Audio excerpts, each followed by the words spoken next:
Hi, my name is Jayosa. I teach, mentor, and coach people on public speaking so that they can get winning high stakes speeches, whether it's one on one in a job interview setting, or in front of a small group in a business meeting, or in front of a large audience at a conference. Today I'm going to talk about a job interview tip. And this one is something you may have seen if you watched some of the videos on my playlist for the job interview tips. I want to get back to the beginning again because I feel what you do in the beginning is going to determine whether you get a job offer or not. You have to seize control right in the beginning, otherwise, you're going to be controlled. And when you're being controlled, the likelihood is low that you're going to get the job offer. Okay, so what do? There are some simple steps that you have to keep in mind. And these sound simple, but they're not that simple. It requires work. The first one is you really need to identify your sweet spot. I think a lot of people chase jobs that they have no shot of ever getting. It's like if you're getting married, every girl isn't for you. Similarly, every job is not for you. Unless you have identified your sweet spot, you're not going to be chasing opportunities.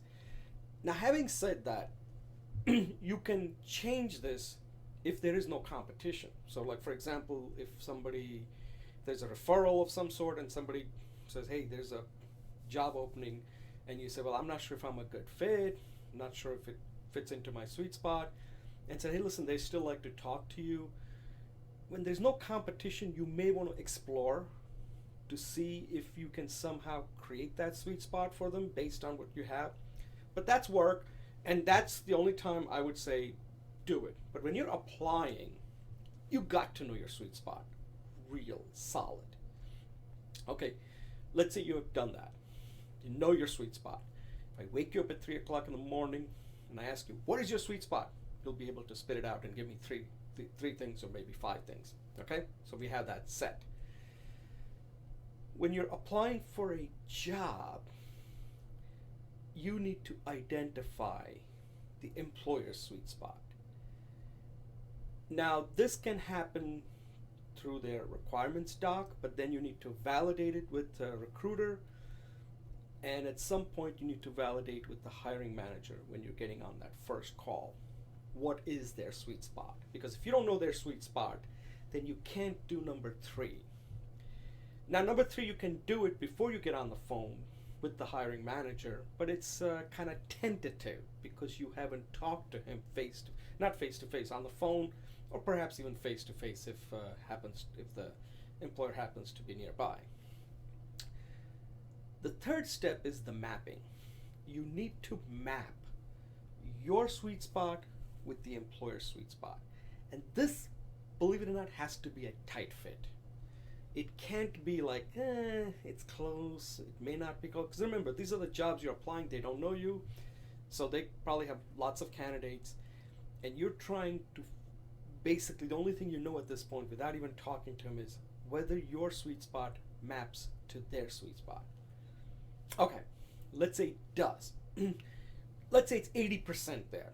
So if you're not close to 80% map to their sweet spot, if your sweet spot's not 80% matching, then I would not pursue the job.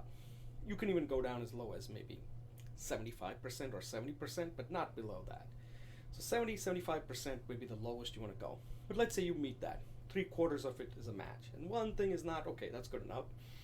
That might be okay. You get on the phone.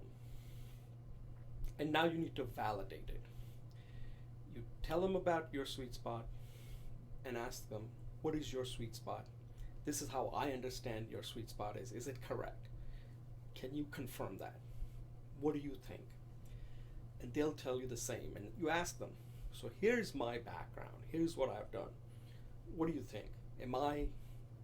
Is this falls into what you're looking for?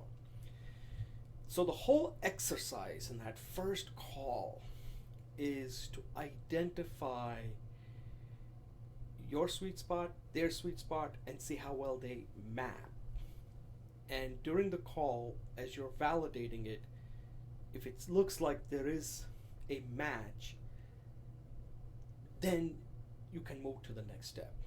But until you hear it from their side, the employer side, and also from your side, you can say, based on everything I've heard, I think this is a match, a potential fit here that we could explore further.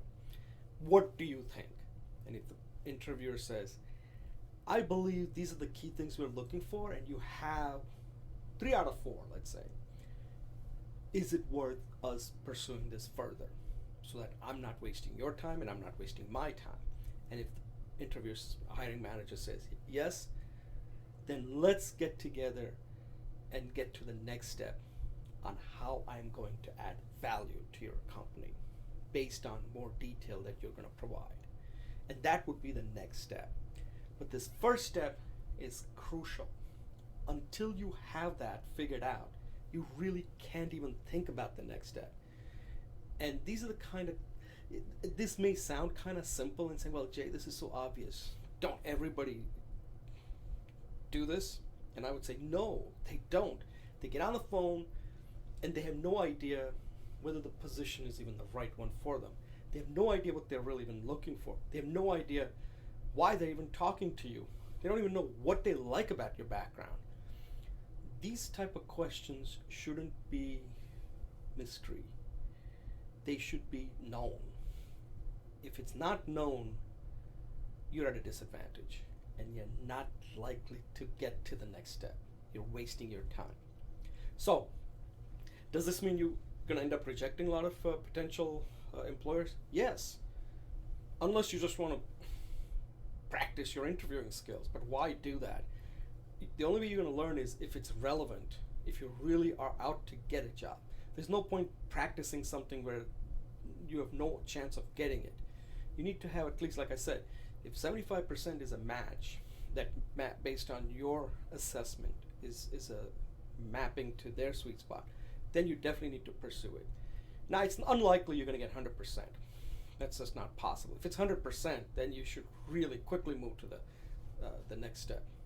Okay, so I hope this makes sense, because it's kind of involved, and this is kind of stuff I do when I'm coaching people, that without this, it's very painful, and a lot of time is wasted during the interview and nothing happens, and people get frustrated, and you shouldn't get frustrated. Interviewing, looking for a job should be fun, and you can make it fun if you do some work ahead of time. But this first step is very crucial. Without that, you're not going to have fun. In fact, you're going to get scared, you're going to be intimidated, and you're going to lose control, and you don't get a job when that happens. Okay, so let me know what you think, and if you need help, let me know. And thank you for watching, and good luck.